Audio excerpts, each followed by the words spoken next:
అంతర్జాతీయ స్థాయిలో యుద్ధ మేఘాలు కమ్ముకుంటున్నాయి. ఇరాన్పై సైనిక దాడికి అమెరికా సిద్ధమవుతోంది. అమెరికా ప్రెసిడెంట్ డొనాల్డ్ ట్రంప్ ఇరాన్పై సైనిక చర్యకు సంబంధించి కీలక నిర్ణయం తీసుకోబోతున్నట్టుగా తాజా సమాచారం. ఇప్పటికే మధ్య ప్రాచ్యంలో భారీగా యుద్ధ విమానాలు, నౌకా దళాలను అమెరికా మోహరించింది. ఈ వారాంతంలోనే దాడులు జరిగే అవకాశం ఉందని విశ్వసనీయ వర్గాల ద్వారా తెలుస్తోంది. దీనికి సంబంధించిన మరిన్ని వివరాలు ఒకసారి చూద్దాం. అమెరికా, ఇరాన్ మధ్య ఉద్రిక్తతలు పతాక స్థాయికి చేరుకున్నాయి. ఇరాన్ అణు కార్యక్రమాలు, ఆ దేశంలో జరుగుతున్న అంతర్గత అణిచివేతపై ట్రంప్ యంత్రాంగం సీరియస్ అయింది.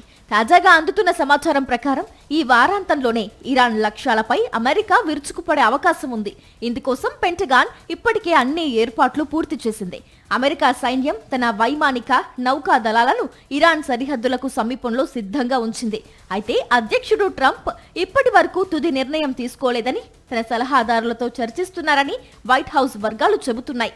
డిప్లొమసీ లేదా దౌత్య చర్చలకే తాము ప్రాధాన్యత ఇస్తామని వైట్ హౌస్ ప్రతినిధులు చెబుతున్నప్పటికీ, ఒకవేళ చర్చలు విఫలమైతే మాత్రం సైనిక చర్య తప్పదని ట్రంప్ పరోక్షంగా హెచ్చరించారు. మరోవైపు జెనీవాలో జరుగుతున్న అణు చర్చలు ఒక కొలిక్కి రావడం లేదు.